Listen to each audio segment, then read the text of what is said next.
কি রাব্বি, দূরপাল্লার বাসগুলো সময় মতো কি ছেড়ে যাচ্ছে? কি বলছেন যাত্রীরা? বাসগুলো নির্ধারিত সময়েই ছাড়ছে, তবে যাত্রীদের যে তাদের বাড়তি মনে হচ্ছে।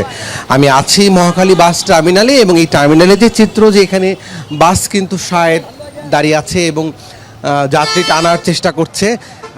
আমরা দেখতে পাচ্ছি যে কোনো তাৎক্ষণিকভাবে টিকিটও পাওয়া যাচ্ছে, যেহেতু স্বল্প দূরত্ব। এখানে ময়মনসিংহ হালুয়াঘাটের অধিকাংশ গাড়ি এই মহাখালী টার্মিনাল থেকে ছেড়ে যায়, এবং আমরা একটু কথা বলার চেষ্টা করি যে আসলে কত কত নিল। 450 টাকা, 450 এটা রেট বলছে বলে ওনারা জানেন, আপনারা জানেন। কাউন্টারের রেট 450, বেশি ভাড়া নিলে জরিমানা হবে। আচ্ছা আচ্ছা, মানে তারা বলছেন যে এইটাই তাদের রেট। আমরা আরেকটু জানার চেষ্টা করি। কত দিয়ে টিকিট নিলেন? এখন নিয়ে নেই ভাই, নিতেছি 310 টাকা। 314 টাকা ভাড়া। কম নিচ্ছেন কেন? কম নিতেছি 4 টাকার জন্য। আর কি করবো? আপনার টাকাটা ধরেন, 1 মিনিট ধরেন টাকাটা।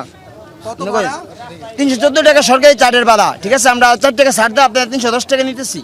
315 টাকা ভাড়া, 310 টাকা রাখতেছে। আপনারা তো রেগুলার যান, ভাড়া কি এটাই? না, কত ভাড়া? 200 ছিল। 200 টাকা ভাড়া? না না, 200 টাকা ভাড়া না। সরকারি ভাড়া কিন্তু শুনছেন যে আসলে আসলে ঈদ উপলক্ষে এই ভাড়া নিয়ে কিন্তু নানান ধরনের বক্তব্য আছে, এবং এখানে যাত্রী কিন্তু বলেই দিল যে তাদের কাছ থেকে বাড়তি ভাড়া নেওয়া হচ্ছে, এবং এই দৃশ্যটি কম বেশি সব টার্মিনালেই আমরা দেখতে পাই। সব টার্মিনালেই কিন্তু এই দৃশ্যটি দেখতে পাই। আমরা এই যতজন যাত্রীদের সাথে কথা বলবো, সবার কিন্তু একই বক্তব্য থাকবে। আমরা পরের বুলেটিনে আরও দেখানোর চেষ্টা করব যে আসলে যাত্রী এবং কাউন্টার থেকে ভাড়ার যে তফাৎটি, সেটি আরও বিস্তারিত জানানোর চেষ্টা করব।